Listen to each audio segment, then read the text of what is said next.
මේ තියෙන්නේ මං අද හදාගත්ත රසම රස ඉෂ්ටු ව්‍යංජනය.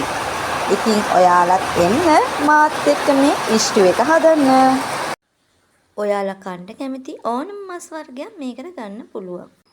ඉතින් මෙන්න මේ විදිහට මස් ටික අපි පොඩියට කපාගෙන හොද ගන්න ඕනේ. තව අපිට ඕන කරනවා රවුමට කපාගත්ත අල, කැරට්, මාළු මිරිස්, තක්කාලි, ලුණු. ඒ වගේම රම්පෙ, කරපිංචා, තලාගත්ත සුදු ලුණු, පුරුදු පොතු. අපි දැන් මේකට රස අනුව ලුණු කුඩු ටිකක් කන විදිහට පස්සේ ගම්මිරිස් කුඩු ටිකක් වැඩිපුර දාමු. ගම්මිරිස් මම මේ ඇට තමයි අඹරලා තියෙන්නේ.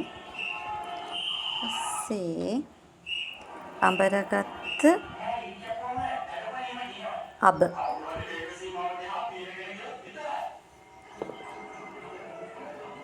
කහකුඩු තේ හැන්දක් පිනා කිරි මූඩි දෙකක් විතර දාලා හොඳට මෙන්න අනහ ගන්න ඕනේ.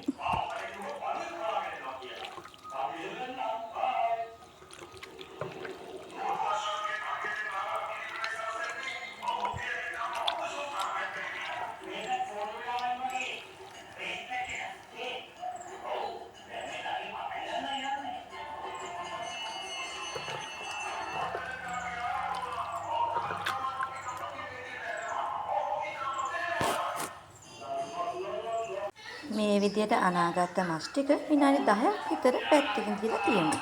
ඊට පස්සේ මස් ටික වළඳකට දාලා අපි ඒකට වතුර දාගන්න ඕන. මෙන්න මේ විදිහට මස් ගානටම වතුර දාගන්න. ඊට පස්සේ අපි ඒක ලිපේ තියමු. අපේ ගෙදර ටිකක් සද්ද නම් වැඩි ඒක ගණන් ගන්න එපා. අපි ඊට පස්සේ මේකට රම්පේ, කරපිංචා, කුරුඳු පොතු දාලා විනාඩි 10ක් විතර මේ විදිහට ඉදෙන්න ආරින්න.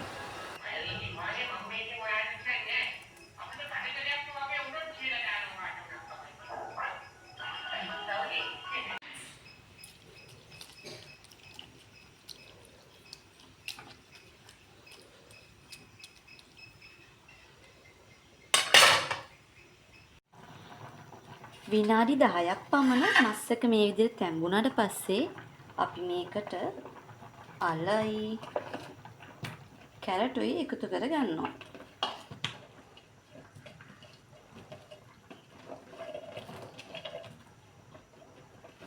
මේ විදිහට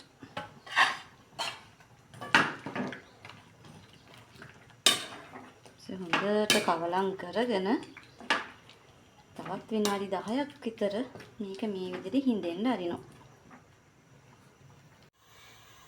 අපි මේ විදිහට විනාඩි 15ක් විතර රිපේ තියාගෙන මෙන්න මේ ප්‍රමාණයට මේක උයා ගන්න ඕනේ. ඊට පස්සේ ගෑස් එක වහලා මේක වෙනම බෝල් එකකට අස් කරගන්න ඕනේ. මේ විදිහට අපි බෝල් එකට දාපු මස් කාරිය එක දැන් චුට්ටක් පැත්තකින් තියාගමු.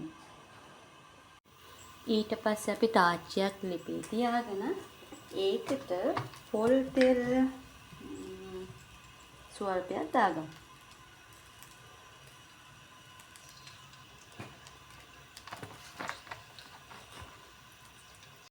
මම නම් තියාගත්තේ මස් තඹපු තාච්චියම තමයි. දැන් තෙල් රත් වෙනකොට අපි මේකට තලාගත්ත සුදු ලුණුයි, කරපිංචායි, තම්පුයි, කුරුඳු පොතුයි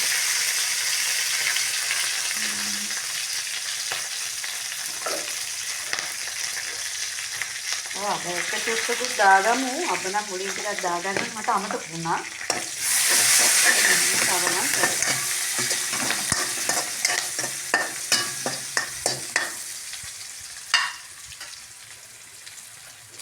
පස්සේ අපි මේකට කපාගත්ත මාළු මිරිස්, ලුණු,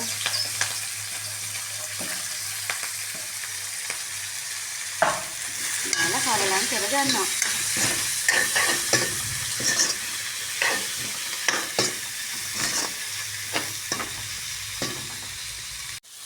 ඊට පස්සේ අපි චුට්ට වෙලාවක් මේක ටෙම්පරාදු වෙන්න තියලා ඒක අපි තව කහ සුට්ටක් තේනදි භාගයක් විතර දාලා කවලම් කරගන්න. ඊට පස්සේ අපි අර උයාගත්ත මස් එක ඒකට දාලා මෙන්න කවලම් කරලා දාමු.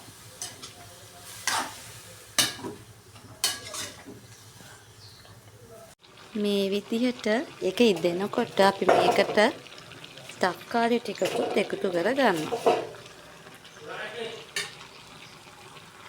මේ විදිහට හින්දාගත්ත ව්‍යංජනය අපි දැන් ලිපෙන් බාගමු. මෙන්න මේ විදිහට අපි බෝල් එකට අස් කරගෙන අපිට පිළිගන්වන්න පුළුවන්.